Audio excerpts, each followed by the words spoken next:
Scope creep. We do not like to hear that word when we're a developer, but as a consultant, I've heard it many times and I've had to deal with it many times. And for some reason, I always thought that's a strange thing to do. Add a feature, no one has tested, no one has asked. And I always thought it was a bit weird.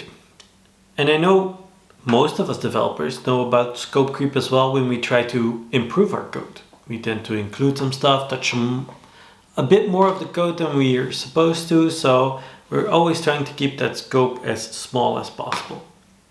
But now, starting to develop my own application, the iOS app I'm building, I've noticed that scope creep comes in a lot faster than you might think when you're just the stakeholder or the business person.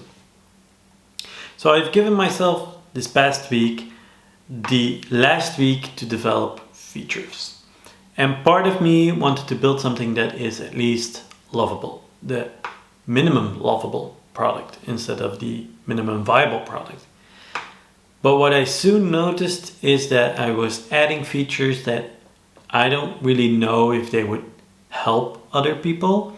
I don't even know if I would really use some of them. But I kept adding them in anyway. And at this point, I've got a very broad application. It's still focused on what it's supposed to do, but it has a lot more extra bells and whistles than I was supposed to create.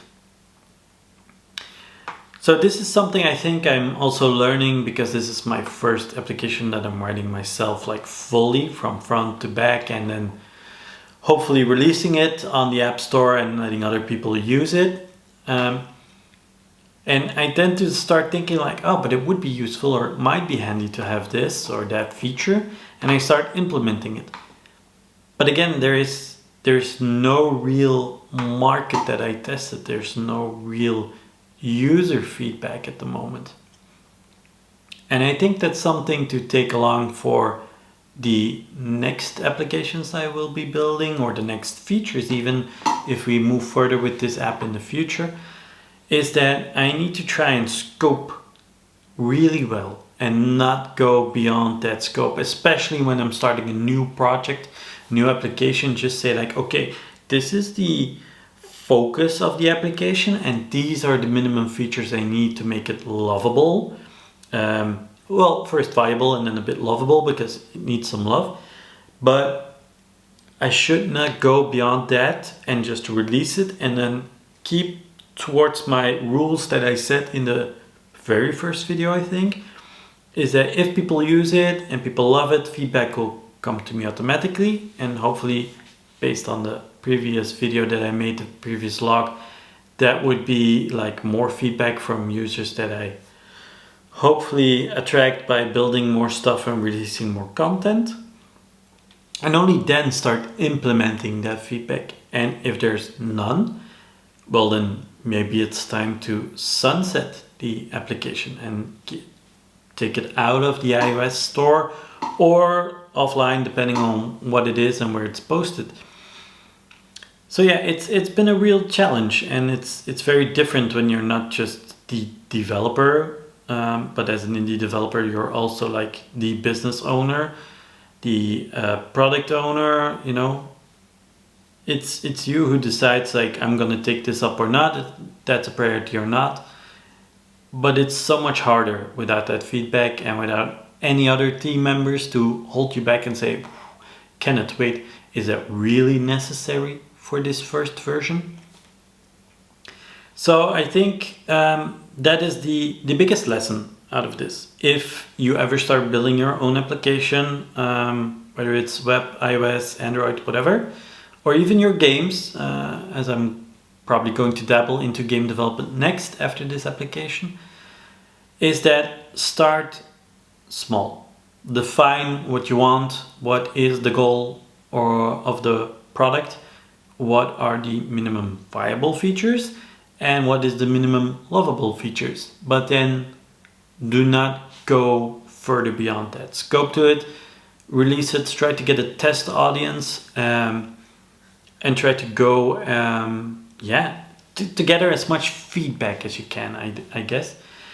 And so those are probably the next steps for me. Like I said, I'm almost finished with the application. I need to do some administration to get the app on the App Store.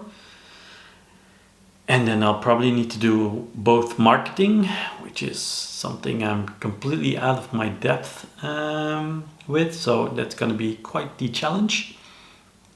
And I'll try to make more logs of that as well. And then also probably do a new project, or take maybe the planner again and refine it to make it better. But yeah, I'm trying to learn as much as I can from this project, both code-wise, but also business-wise, which I'll think helps me with future clients as well and in my own applications. Yeah. So that's the lesson, a short log, but that's the lesson. Keep your scope as small as possible, release it into the wild, gather as much feedback and build based on that. Because you might add stuff that no one wants and you lose a lot of time to release your product. You add a lot of technical scope that you might need to then maintain but never use, and all of that. I hope I can help at least someone else with this log. And in the worst case, it's at least a reminder for myself to tackle it that way. All right, I'll catch you all in the next log. Bye.